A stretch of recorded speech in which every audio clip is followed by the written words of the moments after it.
নমস্কার। আচ্ছা, corporate action share বাজারের এই শব্দটা শুনলেই কেমন যেন একটু জটিল মনে হয়, তাই না? চলুন আজ এই বিষয়টাকে একদম সহজ করে বুঝে নেওয়া যাক। এরকমটা কিন্তু অনেক বিনিয়োগকারীর সাথেই হয়। সকালে ঘুম থেকে উঠে দেখলেন নিজের কেনা শেয়ারটার দাম অনেকটা কমে বা বেড়ে গেছে, আর তখন মাথায় প্রশ্ন আসে, আরে হলোটা কি? এই যে হঠাৎ করে দামের পরিবর্তন, এর পেছনের মূল কারণটাই হলো কর্পোরেট অ্যাকশন। মানে সহজ কথায় বলতে গেলে কর্পোরেট অ্যাকশন কিন্তু বাজারের কোনো খেয়াল খুশির ফল না। এটা আসলে কোম্পানির পরিচালনা পর্ষদের একটা খুব ভেবেচিন্তে নেওয়ার সিদ্ধান্ত, আর এর প্রভাবটা কিন্তু সরাসরি বিনিয়োগকারীদের উপর এসে পড়ে। তো আজকে আমরা কি নিয়ে কথা বলবো? প্রথমে দেখব কর্পোরেট অ্যাকশন আসলে কি। তারপর একে একে জানব ডিভিডেন্ড, বোনাস আর স্টক স্প্লিট, রাইটস ইস্যু এবং সবশেষে বাইব্যাক নিয়ে। আশা করি এই আলোচনার শেষে পুরো ব্যাপারটা একদম জলের মতো পরিষ্কার হয়ে যাবে। আচ্ছা, তাহলে চলুন শুরু করা যাক কর্পোরেট অ্যাকশনের একদম গোড়ার কথা দিয়ে। এর মূল ব্যাপারটা আসলে কি? মানে এই অ্যাকশনগুলো নেয় কারা? কোম্পানির বোর্ড অফ ডিরেক্টরস, আর তাতে সম্মতি দেন শেয়ার হোল্ডাররা। তাদের উদ্দেশ্যটা খুব পরিষ্কার, হয় কোম্পানির শেয়ারে কোনো পরিবর্তন আনা, নয়তো বাজার থেকে টাকা তোলা, অথবা বিনিয়োগকারীদের কিছু পুরস্কার দেওয়া। আচ্ছা, যতগুলো কর্পোরেট অ্যাকশন আছে তার মধ্যে সবচেয়ে পরিচিত হল ডিভিডেন্ড। সোজা কথায় এটা হলো কোম্পানির লাভের একটা অংশ যা শেয়ার হোল্ডারদের মধ্যে ভাগ করে দেওয়া হয়। এখানে একটা দারুণ উদাহরণ দেওয়া আছে, দেখুন। ধরুন একটা কোম্পানি শেয়ার প্রতি ৪২ টাকা ডিভিডেন্ড ঘোষণা করল, আর কারো কাছে ওই কোম্পানির ১০০টা শেয়ার আছে। তাহলে তিনি কত পাবেন? সোজা হিসাব, ৪২ গুণ ১০০ মানে ৪,২০০ টাকা। এই টাকাটা কিন্তু সরাসরি তার ব্যাঙ্ক অ্যাকাউন্টে চলে আসবে। এখন ডিভিডেন্ড পাওয়ার কিন্তু একটা নির্দিষ্ট প্রক্রিয়া আছে, যেমনটা এখানে টাইমলাইনে দেখা যাচ্ছে। ঘোষণার তারিখ, রেকর্ড ডেট এগুলো তো আছেই, তবে বিনিয়োগকারীদের জন্য সবচেয়ে গুরুত্বপূর্ণ তারিখটা হলো এক্স ডিভিডেন্ড ডেট। মাথায় রাখতে হবে, ডিভিডেন্ড পেতে হলে এই তারিখের আগেই শেয়ারটা কিনতে হবে। এটাই হলো কাট অফ ডেট। অনেকের মনেই প্রশ্ন জাগে যে ডিভিডেন্ড দিলেই স্টকের দামটা কমে যায় কেন? কারণটা খুব সহজ। যে টাকাটা ডিভিডেন্ড হিসাবে দেয়া হচ্ছে সেটা তো কোম্পানির ভ্যালু থেকেই বেরিয়ে যাচ্ছে, তাই না? তাই শেয়ারের দাম থেকেও ঠিক ওই পরিমাণ টাকা অ্যাডজাস্ট হয়ে যায়। এটা কিন্তু বাজারের কোনো পতন নয়, এটা একটা স্বাভাবিক প্রক্রিয়া। আচ্ছা, ডিভিডেন্ড তো গেল, এবার আসি বোনাস ইস্যু আর স্টক স্প্লিটে। দুটো ক্ষেত্রেই কিন্তু একটা জিনিস কমন, শেয়ারের সংখ্যা বেড়ে যায়, কিন্তু মোট বিনিয়োগের মূল্য কিন্তু একই থাকে। বোনাস মানে হলো ফ্রিতে অতিরিক্ত শেয়ার পাওয়া, আর স্প্লিট মানে হলো একটা শেয়ারকে ভেঙে কয়েকটা ছোট শেয়ারে ভাগ করা। এই টেবিলটা দেখলে ব্যাপারটা একদম পরিষ্কার হয়ে যাবে।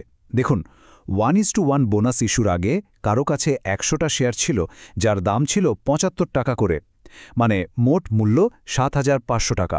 বোনাসের পর কি হলো, শেয়ার সংখ্যা ডাবল হয়ে ২০০টা হয়ে গেল, আর শেয়ারের দামটাও ঠিক অর্ধেক, মানে ৩৭.৫ টাকা হয়ে গেল। ফলাফল, মোট মূল্য কিন্তু সেই ৭,৫০০ টাকায় থাকল। স্টক স্প্লিটের ক্ষেত্রেও ঠিক একই ঘটনা। এখানে 1:2 স্প্লিটের পর ১০০টা শেয়ার হয়ে গেল ২০০টা, আর ৯০০ টাকার শেয়ারের দাম কমে দাঁড়াল ৪৫০ টাকা। কিন্তু মোট বিনিয়োগের মূল্য দেখুন ৯০,০০০ টাকাই আছে। তাহলে প্রশ্ন হলো, বোনাস আর স্প্লিটের মধ্যে আসল পার্থক্যটা কোথায়? এইটাই হলো আসল জায়গা। মূল পার্থক্যটা হলো ফেস ভ্যালুতে।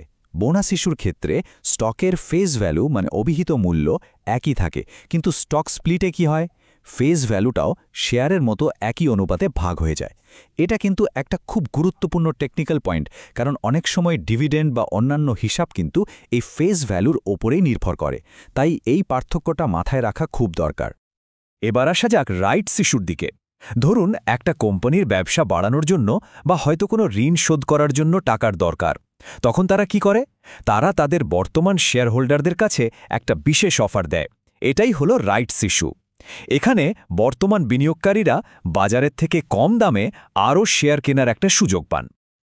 এই কথাটা কিন্তু খুব গুরুত্বপূর্ণ। ডিসকাউন্টে শেয়ার পাওয়া যাচ্ছে দেখেই ঝাঁপিয়ে পড়াটা ঠিক নয়। আসল প্রশ্নটা হলো, কোম্পানি কেন টাকা তুলছে?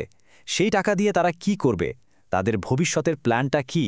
যদি কোম্পানির ফান্ডামেন্টালস আর ভবিষ্যৎ নিয়ে পুরো বিশ্বাস থাকে, একমাত্র তখনই এই অফারটা নেওয়ার কথা ভাবা উচিত। বাইব্যাক হলো ঠিক উল্টোটা। এখানে কোম্পানি বাইরে থেকে টাকা না তুলে বরং বাজার থেকে নিজের শেয়ার নিজেই কিনে নেয়।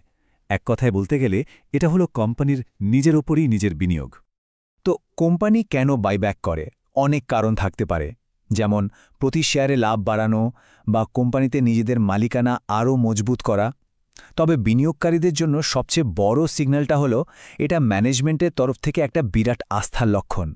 যখন ম্যানেজমেন্ট মনে করে যে তাদের শেয়ারের দাম আসলে যা হওয়া উচিত তার থেকে বাজারে কম দামে চলছে, মানে শেয়ারটা আন্ডারভ্যালুড, তখনই তারা বাইব্যাকের কথা ভাবে। তো আমরা বিভিন্ন ধরনের কর্পোরেট অ্যাকশন নিয়ে তো অনেক কথাই বললাম। এবার চলুন সবথেকে জরুরি বিষয়গুলো এক জায়গায় নিয়ে আসি, যা একজন বিনিয়োগকারীর জন্য সবসময় মনে রাখা দরকার। তাহলে মূল কথাগুলো কি দাঁড়ালো? 1. ডিভিডেন্ড হলো ক্যাশ রিওয়ার্ড, আর এটা পেতে হলে এক্স ডেটের আগে শেয়ার কিনতে হবে। 2. বোনাস আর স্প্লিট শেয়ারের সংখ্যা বাড়ায় কিন্তু মোট বিনিয়োগের মূল্য বাড়ায় না। 3. স্টক স্প্লিটে ফেস ভ্যালু বদলে যায়, বোনাসে যায় না, এটাই মূল পার্থক্য। 4. রাইটস ইস্যু হলো টাকা তোলার একটা অফার, এখানে ডিসকাউন্ট না দেখে কেন টাকা তোলা হচ্ছে সেটা দেখা জরুরি। আর 5. বাইব্যাক প্রায় কোম্পানির ম্যানেজমেন্টের তরফ থেকে একটা পজিটিভ সিগন্যাল। এই পুরো আলোচনার পর কর্পোরেট অ্যাকশনের খবরগুলো নিশ্চয়ই আর শুধু কয়েকটা সংখ্যা বা তারিখ বলে মনে হবে না। এখন থেকে যখনই কোনো ডিভিডেন্ড, বোনাস বা বাইব্যাকের ঘোষণা আসবে, তখন শুধু দামের ওঠানামা না দেখে এর পেছনের কারণ আর কোম্পানির উদ্দেশ্যটা নিয়েও ভাবা যাবে। আর এই ডিপার আন্ডারস্ট্যান্ডিংটাই কিন্তু ভালো বিনিয়োগের সিদ্ধান্ত নিতে অনেক বড় একটা পার্থক্য করে দিতে পারে, তাই না?